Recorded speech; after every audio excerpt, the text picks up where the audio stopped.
Hey everyone, good afternoon. Merch Hunter Ricky here, and we are talking about Fabricant 100 Chapter 25. I'm going to jump off this review with the rating of the chapter, which I'm going to give an 80. Now, it's not to say that the chapter wasn't good, because it was definitely a good chapter. There's just one glaring thing that I didn't like so much that I had to subtract a whole 20 points. Now, let me explain. So as the chapter starts, we get Fabricant 100 being questioned by the leader of the Mort Safe. But before that, we have Luca coming back to the fold. He is helping Ashibi try and get over what happened just now. However, I don't like that nobody brought up the fact that Fabricant 100 just kind of let him leave. Like, it is not mentioned once in this chapter, and it's infuriating. They even talk about someone else who is a traitor, supposedly. So we'll get to that in a second.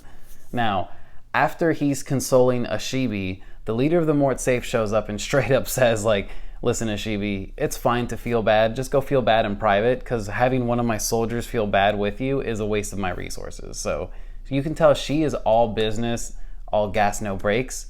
That's fine. I love that part for her character, because we need someone to be a hard ass at this point. Now, she says, Fabricant, Ashibi, I have something to ask you. I want to know everything about Fabricant 1, his appearance, his personality, his goals. Talk to me. And Fabricant 100 responds with, oh, perfect timing, because I actually have a request myself. I would like to propose a trade. See, Fabricant 1's stitching is getting better and better by the moment, and because of this, you guys won't stack up to his best, creations pretty soon here, which I don't know so much about that, considering that Luca just came back pretty much looking fine. So that's just me.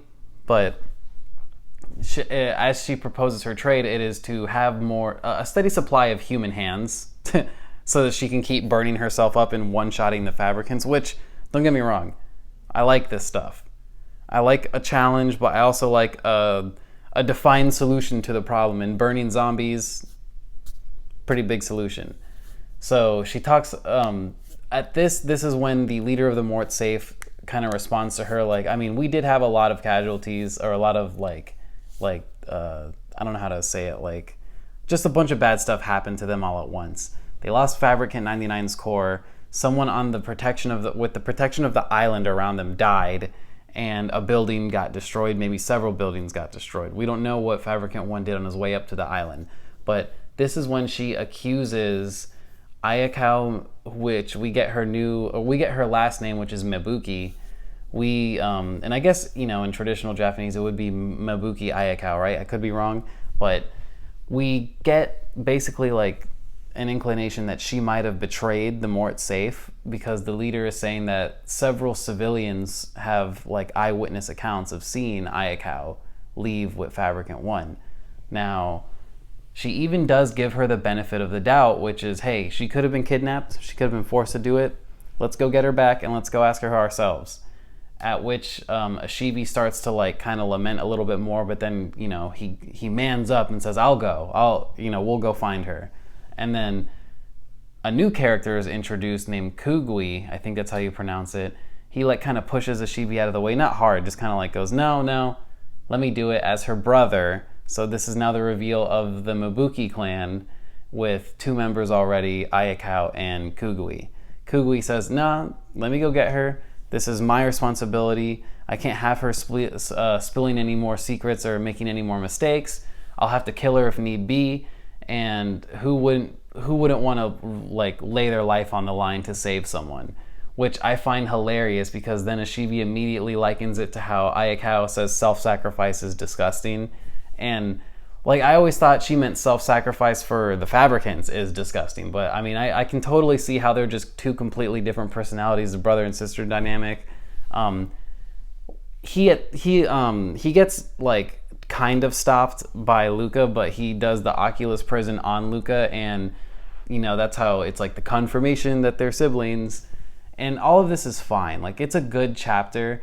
Like I said before, my only issue is like none of them have anything to say about Fabricant 100 just letting Fabricant 1 leave. Like, I feel like something has been missed along the way. Like, I feel like I missed a whole chapter, honestly. And I know I didn't, but the way that they present this chapter, they make it seem like it's entirely Ayaka's fault when the actual fault is with Fabricant 100. Because if I was a Shibi, I'd be snitching. Like, I'm sorry, but you let him go. I didn't let him go. Fabricant 100, you let him go. I feel like he's not even mad at her, and it's bothering me so much. Like, I can't get over that. Like, bring it up next chapter or something, because that is definitely a large glaring oversight. I don't think that it's an implied thing, because they don't bring it up at all. If it's implied, there is tension to be felt between the leader of the Mort Safe and Fabricant 100. However, the leader of the Mort Safe just gives in to Fabricant 100's demands. So, again, I don't see the ramifications of such a massive decision being made, and I don't like that. So this chapter is an 80. Again, it's not bad. It's just something that I don't agree with. I like where they're going. I feel like there's more longevity available now with this kind of like, we got a new character, we got a new arc, a side mission, and an overarching villain that we will be actively working to defeat. So genuinely, I am pleased with the state of this manga. I like where it's going. I like the characters. I just feel like not grilling Fabricant 100 is a missed opportunity. That's just me. Now, some positives about the chapter. I totally forgot to do this. I want to say I do like that Luca has a more caring aspect to him. I like seeing Hugo being safe. That's always good.